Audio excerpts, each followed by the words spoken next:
आज की video lecture में हम डिस्कस करेंगे विजन पाथवे जीपीसीआर सिग्नलिंग को। हमारे पास सबसे पहले बेसिक स्ट्रक्चर ऑफ आई आपको नजर आ रहा होगा स्क्रीन पर कि आई के बेसिक स्ट्रक्चर में हमारे पास एक कंपोनेंट है जिसे हम कहते हैं रेटिना, जो कि आगे डिवाइडेड है rod cells and cone cells में। रॉड सेल्स जो है वो हमें डार्क एंड लाइट ऑब्जेक्ट्स की विजन में हेल्प आउट करते हैं एंड कॉन सेल्स जो है वो कलरफुल ऑब्जेक्ट्स की विजन में हेल्प करते हैं। अगर हम रॉड सेल का बेसिक स्ट्रक्चर देखें तो रॉड सेल में हमारे पास हर चीज इसकी अपनी मौजूद है, जैसे माइटोकॉन्ड्रिया हो गया, न्यूक्लियस है, क्रोमोसोम है, सेल बॉडी है, each and everything is present in the rod cell. And अगर आप इसका आउटर सेगमेंट देखें तो वहां पर मौजूद है डिस्क।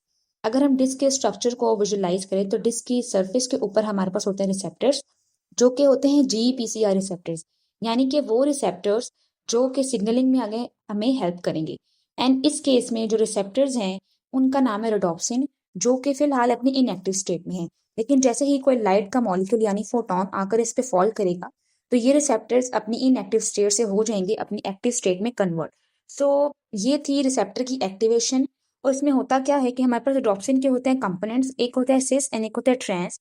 तो विदाउट लाइट लेमन सिस रेटिनल जो है वो अपने वर्किंग में होता है, लेकिन जैसे ही लाइट आती है तो लेमन सिस रेटिनल की कन्वर्जन हो जाती है इलेवन ट्रांस रेटिनल में। और ऑप्सिन प्रोटीन जिसने अपने आप को इन रेटिनल प्रोटीन्स के साथ करवाया हुआ है बाउंड, तो जो ऑप्सिन प्रोटीन है वो अपनी इनएक्टिव स्टेट से हो जाती है कन्वर्ट अपनी एक्टिव स्टेट में। अब रिसेप्टर की एक्टिवेशन के बाद नेक्स्ट स्टेप जो हमारे पास आता है वो है जी प्रोटीन एक्टिवेशन। अब इस केस में यानी कि विजन पाथवे में जो जी प्रोटीन है उसका नाम है ट्रांसड्यूसिन। हमें जी प्रोटीन का जो बेसिक फंक्शन है पता है कि उसके 3 सबयूनिट्स होते हैं, अल्फा, बीटा एंड गामा, जो कि होते हैं जीडीपी बाउंड। तो जीटीपीएस की मदद से जो जी प्रोटीन है वो अपनी इनएक्टिव स्टेट से एक्टिव स्टेट में जाती है, यानी कि GTP bound alpha subunit and beta and gamma subunits उसके हो जाते हैं सेपरेट। तो जी प्रोटीन जब एक्टिवेट हो जाती है तो जीटीपी बाउंड अल्फा सबयूनिट जी प्रोटीन का इफेक्टर मॉलिक्यूल को जाकर करता है एक्टिवेट। अब विजन पाथवे में जो इफेक्टर मॉलिक्यूल है दैट इज सीजीएमपी फॉस्फोडाइएस्टरेज। इस एंजाइम का काम क्या है कि ये सीजीएमपी को कन्वर्ट करवाता है जीएमपी में। अब नॉर्मली या डार्क सिचुएशंस में क्या होता है कि हमारे पास सीजीएमपी की कंसंट्रेशन जो है वो होती है हाई। सो हमारे पास जो मेन मेम्ब्रेन होती है उसमें होते हैं सीजीएमपी गेटेड आयन चैनल। तो जब सीजीएमपी कंसंट्रेशन होती है ज्यादा तो वो चैनल जो है वो ओपन हो जाते हैं एंड उसके थ्रू सोडियम का होता है इनफ्लक्स। तो ये होता है हमारे पास नॉर्मल सिचुएशन यानी कि डार्क कंडीशंस में। लेकिन जैसे ही लाइट आकर फॉल करती है तो सीजीएमपी कन्वर्ट हो जाता है जीएमपी में due to the effector molecule जो कि जी प्रोटीन से हो जाता है बाइंड।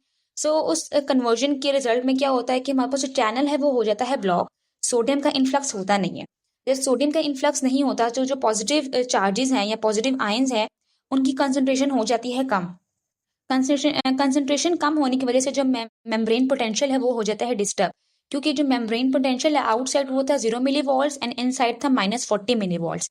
तो जब पॉजिटिविटी कम हुई तो मेम्ब्रेन पोटेंशियल जो था वो कम से कम होता जाएगा, -30 -20। सो जिसकी वजह से हो जाएगी हाइपर पोलराइजेशन। जब बॉडी के सेल्स में हाइपर पोलराइजेशन हो जाएगी यानी कि विजन पाथवे में, तो हमारे पास एक न्यूरोट्रांसमीटर जो कि मेन मेम्ब्रेन पर सिंथेसाइज हो रहा होता है, उस न्यूरोट्रांसमीटर यानी कि ग्लूटामेट की जो सिंथेसिस है वो हो जाएगी ब्लॉक। जब ग्लूटामेट की सिंथेसिस ब्लॉक हो जाएगी तो ये सिग्नल जाएगा बायपोलर सेल्स को, जो कि रॉड सेल्स के साथ कनेक्टेड होते हैं साइनैप्स के थ्रू, कि अब जो है वो ग्लूटामेट की सिंथेसिस नहीं हो रही। बायपोलर सेल से सिग्नल जाता है ब्रेन की तरफ एंड देन होती है विजन। अब हम डिस्कस करेंगे कंट्रोल पॉइंट्स के हमारे पास इस साइकिल को या इस विजन को बॉडी जो है वो रेगुलेट कैसे करती है विजन पाथवे को। सो वो चैनल्स जहाँ से हमारे पास सोडियम का इन्फ्लक्स हो रहा आता है, तो जब लाइट आकर फॉल कर दिया है तो सोडियम का इन्फ्लक्स हो जाता है कम, तो उन्हीं चैनल्स के थ्रू कैल्शियम का भी इन्फ्लक्स हो रहा होता है। तो जब ये चैनल हो जाएगा ब्लॉक तो कैल्शियम का इन्फ्लक्स जो है वो नहीं होगा, जिसकी वजह से कैल्शियम की कंसंट्रेशन जो है वो हो जाएगी कम। अब जो लो कैल्शियम कंसंट्रेशन है वो एक्टिवेट करवाती है डिस्क में मौजूद एक इफेक्टर मॉलिक्यूल को जिसका नाम है गुआनाइल साइक्लेज, जो क्या करता है कि जीएमपी को सीजीएमपी में कर देता है कन्वर्ट। अब सीजीएमपी जो है उसकी कंसंट्रेशन फिर से ज्यादा हो जाएगी। जब सीजीएमपी की कंसंट्रेशन ज्यादा होगी तो ये चैनल जो है वो वंस अगेन ओपन हो जाएगा, सोडियम का इन्फ्लक्स स्टार्ट हो जाएगा। जब सोडियम का इन्फ्लक्स स्टार्ट होगा तो वो कंडीशन जो कि हाइपरपोलराइजेशन की पहले बनी थी वो कंडीशन जो है वो वापस से सेल जो है अपने ओरिजिनल स्टेट में आ जाएगा। हाइपरपोलराइजेशन जो है वो नहीं हो गई, ग्लूटामेट यानी कि न्यूरोट्रांसमीटर की सिंथेसिस होगी।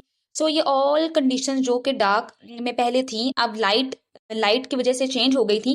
डार्क सिचुएशंस जो है वो सेल की दोबारा हो जाएंगी रीगेन एंड देन ब्रेन को सिग्नल जाएगा कि वो विजन जो है वो इफेक्टिवली करवा सकता है।